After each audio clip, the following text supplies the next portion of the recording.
Good morning and welcome to our live event here on Facebook and on YouTube as well. If you're watching this later, welcome. My name is Ailsa Kepi and I am curator of the group online Women Healing from Emotional Abuse with Power, Passion, and Pleasure. And I also have a presence online doing relationship coaching. You can check me out on ailsakepi.com. That's AILSAKEPPIE.com. All right, so let's get into what our topic is for today, which may not have been instantly obvious to you that you only get three chances. What does that mean? Does it mean you only get three chances to find your lover? Actually, it's not about that. This is about how we move forward after we've had trauma or abuse or after we've been a victim of anything, which, life throws lots of stuff at us, and we've all had the experience of being victimized or having that kind of bad luck or trauma happen to us. And we all have stories of what we've accomplished, what we've achieved going through our various experiences during life. So if you're here and you've made it so far, congratulations. And if you are working through your trauma and your abuse, this is something you will want to listen to. Because if you become attached or identified with your trauma or your abuse or your story of victimization, then you are basically destined to stay a victim for as long as you choose to stay there, as long as you live, in a way. So you have a choice here about how long you're going to allow yourself to stay in that place of, poor me, this happened to me, I need support or help or TLC or understanding or witnessing or listening, all the things that we need when we've been through a really hard experience. And there is nothing wrong with that. So I'm, first of all, not saying that you haven't had a truly horrific experience potentially. But if you stay identified as the person who's who's been in that experience. So I am a victim of emotional abuse, or I am an alcoholic, or I am the child of an alcoholic, or I am a trauma survivor. As long as you are identifying with that, then that's who you are. And there is no amount of coaching, no amount of therapy is going to shift that for you. So really what we're talking today is about transformation. And if what you want on any level, if what you want is to transform yourself, to have a different experience, to be not just a survivor of abuse, but an entrepreneur, a successful business owner, a mother, a loving daughter, like if you want to be anything else, you have to let go of identifying solely as a victim. And this is where we get to, you only get three chances. So this is actually kind of an indigenous practice, I believe, although there may be other cultures that do that. And I'm not meaning to appropriate anybody's culture with this, but I love the idea. And that's, I'm not sure exactly which culture I would acknowledge here, but I'm going to say thank you to whoever came, whatever culture brought this forward. It's a really awesome way of looking at things. And that is that you have the ability, we have the ability to listen and to witness each other in our own hurt, in our own, trauma and our own pain. And we have the ability to be there for each other in that role of witnessing that. And it's an important role. And we've probably all done that for a friend when they come and they're like, oh my God, I just broke up and I'm so sad. And, we go and get hot chocolate and we sit and watch a corny movie and cry together. That's kind of the witness sharing kind of role. And it's an important role and it's an important step in our growth process. However, we get 3 chances, and this is where, I don't know where the number 3 came from, but it's a mystical number, so I'm going to go with it, that we can come and tell our story. I'm so sad this happened to me, I feel really pained, I feel hurt, I've been abused, like whatever. We can come with that story and expect to find compassionate witnesses to that 3 times.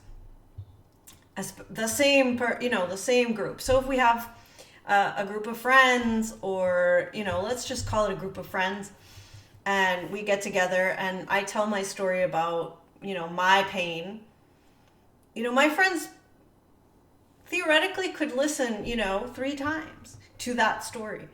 And if I continue to come and overtake our time together with my story of pain over and over and over and over again, like 20, 50 times, 100 times, then something's gone amiss there.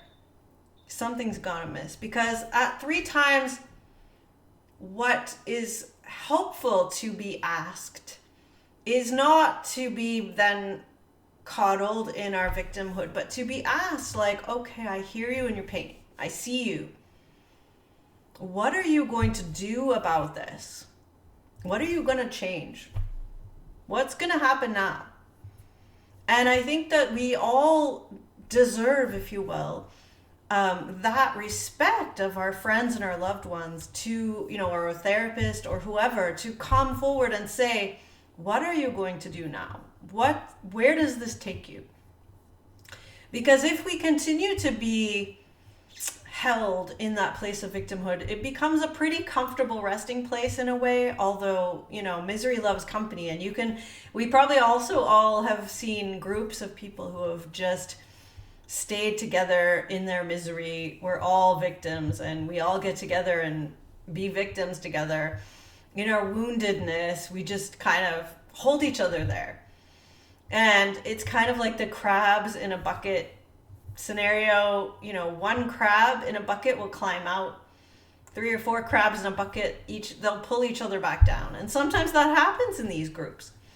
So we actually have to be in this role of really helping someone. We have to ask them. After 3 times when we've heard the same story, we ask, what are you going to do now? And that asking in a loving way can really catapult someone into their work, because the transformation, the learning, the growth, the expansion, the wisdom that comes from having gone through any difficult thing in life comes from this transformative process that we go through with it. So you only get 3 chances. And at this point, if someone insists on staying in that, and they've been asked, what are you going to do now? And they don't take the opportunity to take up the reins of their own life and move forward. I've read in Indigenous Elder Wisdom book, again, I can't name the book for you, I'm sorry, but they, the circle of support actually that was supporting this person just gets up. They move to another place and they make their circle somewhere else, and they leave this person there. They're like, well, we've listened to your story 3 times. You haven't moved anywhere. We are going to move the circle. So you can stay here if you like, but the circle is not going to be here with you. And so it's a really interesting idea. And so this brings me to speak to you about, what is transformation? What does that look like? And when someone asks us that question, so what are you going to do about it? How could we answer? Maybe you're just stuck. You don't know what to answer. And this is where it can be really helpful to have someone guide a little bit. Although it really is your own work, it can help to have someone sort of guide or give you some ideas. But basically, transformation happens with a few things. This is just me contemplating what it is. It's changing our point of view. If you have always looked at the story from this point of view, change your point of view. And in my writing class, actually, my writing and somatics class, which you can check out on my website, or I'll post the links below, we have looked at perspectives because this can be a way that writing could really help you. Like, if you've always told your story from the I point of view, I suffered this and this and this, change your perspective.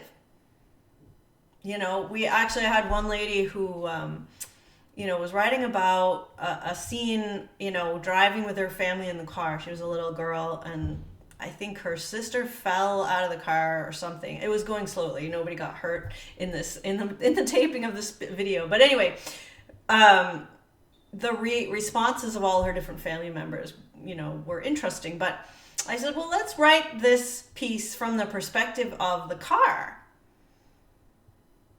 And so she did, and that was interesting. And let's write this piece from the perspective of a bystander who was standing potentially down the road and just saw this car kind of edging forward, the door swung open, and this kid falls out, right? Like, there's a different perspective to all of this, other than your perspective where you're standing. So take up a story and tell it from a different perspective. That could be something that you could do to transform, to change that story from being entirely a victim story told in your victim voice to being a story that you could start seeing other perspectives of, and potentially, who knows what that would open up. So changing our point of view is a really good way of doing something different. Letting go of grief. Often grief is there in our heart, like we just lock it up because it's so big that to grieve those lost years with an abusive partner, to grieve the childhood we never had because our mother was, not present, whatever, that grief sits in our body and clogs up the flow of anything else, any other energy. So grieving. And there are many ways to grieve, and I have gone into that in other videos, and I'll see if I can drag that one up from our Facebook group and maybe post it again. But we can go through grieving, the stages of grieving. We could also overcome our fear. And I don't mean that we don't want to ever have fear, but to create our own safety. Creating our own safety is something we do a lot in somatic work, which is working with the body, because a lot of times our sense of safety comes from here, comes from our body. And so if we aren't creating our own safety, sometimes everything feels unsafe because we feel unsafe inside our own body. So if we have a lot of fear, I talked to someone today and, their childhood house burnt down. And everyone survived, and so you would say, well, it's fine. But, the fire started in her bedroom, and I was like, wow, that is interesting because as a child, your bedroom's your sanctuary. Your bedroom is like you, it's where you keep all your secret stuff. And to have that be the place where a fire started that burnt down the entire house and you lost everything, that is a huge breach of your safety, your sense of safety. And so, if you struggle to have a sense of safety in your life, maybe there's an actual story like that, but helping yourself build a sense of safety. So that is something I work with clients a lot. There's techniques for working with that we can absolutely do with your body, and that can help you build that sense of safety that helps you cope with the amount of fear that this life brings up, absolutely. And then to take responsibility for our own thoughts, feelings, and actions. And if any of you have been really avid listeners of my videos, you'll know that this is actually talking about boundaries. If you're taking responsibility for your own thoughts, feelings, and actions, and you're not taking responsibility for anyone else's, and you're not putting your thoughts, feelings, and actions onto somebody else and trying to get them to take responsibility for yours, that is kind of one definition of having good boundaries. And really, all of these things are the journey of going from childhood to adulthood, to real growing up. Because as a child, we don't really have boundaries. As a baby, we don't have boundaries. We have to learn to create them. we don't have a point of view, really. We have to learn a point of view, and we have to learn to take others' points of view. We don't know how to work with grief unless we have people that help us to, understand how to grieve, to hold us in our grief, to, have good role models for demonstrating how to grieve. Same with fear, finding a sense of safety. If we live with other people that don't feel safe or nothing feels safe, there's a dysfunctional whole environment there that we have to kind of get ourselves somewhere that we can start working on our safety. And often before I work with a client, especially, through abuse or trauma, I'm like, we need to get you safe enough. We need to get you to a place where at least your physical safety is not being in danger all the time, so that you could actually do some of this deeper work. Because otherwise, you can't. If you're actually unsafe in the place that you're in, it's hard to change anything. So to get yourself in a place of being able to work on this. So this is the work and the responsibility of our inner child at this point, and how to help her or him or them to grow up. And so, how do we do that? Well, there's many ways to do that, and it's always interesting to me to look at myths and fairy tales and things. Like, how does someone like Cinderella go from being sleeping in the ashes every night, doing all of the chores of the household, looking after her stepsisters and her stepmother? How does she get from there to being the queen of the realm, married to the prince or whatever, the princess? How does she do that? What stages, what happens to her in that? And of course, this is kind of symbolically, because we're not going to be Cinderella, and there isn't really a prince that's going to come knocking at our door or anything. But what does she do? Well, you look at the characters that are helping. So, the fairy godmother is a pretty big character there that helps her to transform her looks, her mindset, her thought patterns about what's possible. So who is the fairy godmother? And it might be a person in your actual life, but it may also be an aspect of your own self that you can call upon to wave the magic wand. And what would you really desire? Wave the magic wand and say, what the hell? Like, go buy a dress and let's go out tonight and be different. Do something different. Get into a different environment than you normally are. Get out of the ashes and let's go do something. So, something like that. Start looking at that kind of idea. And, it was an idea that I love, and I'm definitely going to work with in my writing retreat this summer. So again, keep your eyes peeled if you want to come and do some of this work in person at our beautiful center here in Nova Scotia. We're going to hold a writing retreat, and we're going to write a children's story. Not for any other child, not to sell, not because, this would be a great idea, whatever. Write for all those reasons if you like, but let's write a story for us, for our inner child. And, if you were to write a children's story the way some of us tell our victim stories, no one's gonna, even we don't want to read it. I had a really hard time, and then this happened to me, and then I was sucked dry there, and then everything was a disaster here, and then the end. That doesn't, as a children's story, doesn't really fly. So what does fly is to see the magic of the transformation. The magic of the child archetype, in a way, is to find that magical point of transforming it. I was all down and out, and then suddenly, the genie appeared, or the fairy godmother waved her wand, or,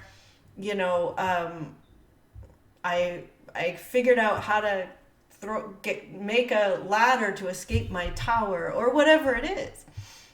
I flew on the magic carpet. There was something there that changes the perspective or changes the way that you do something, and then the story continues in a whole new direction, right? So writing a story about or for your own child of of that can be a really interesting way to do it. And if you're interested again in doing some of that work with a group, with me, I will put some details in the comments, so take a look below. Keep in touch with me, get on my list of people, and put I want to be on your email list down in the comments, and I will happily share with you upcoming opportunities to work with this, because this to me is fundamental to creating and manifesting the life that we want. We have to kind of do this work. We can't keep telling the same story. We can't keep getting stuck in the same place.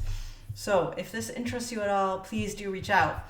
And I hope you've enjoyed the video. I hope it's giving you some aha moments and things to work with for yourself. Let us know how that goes. I love hearing from people as well.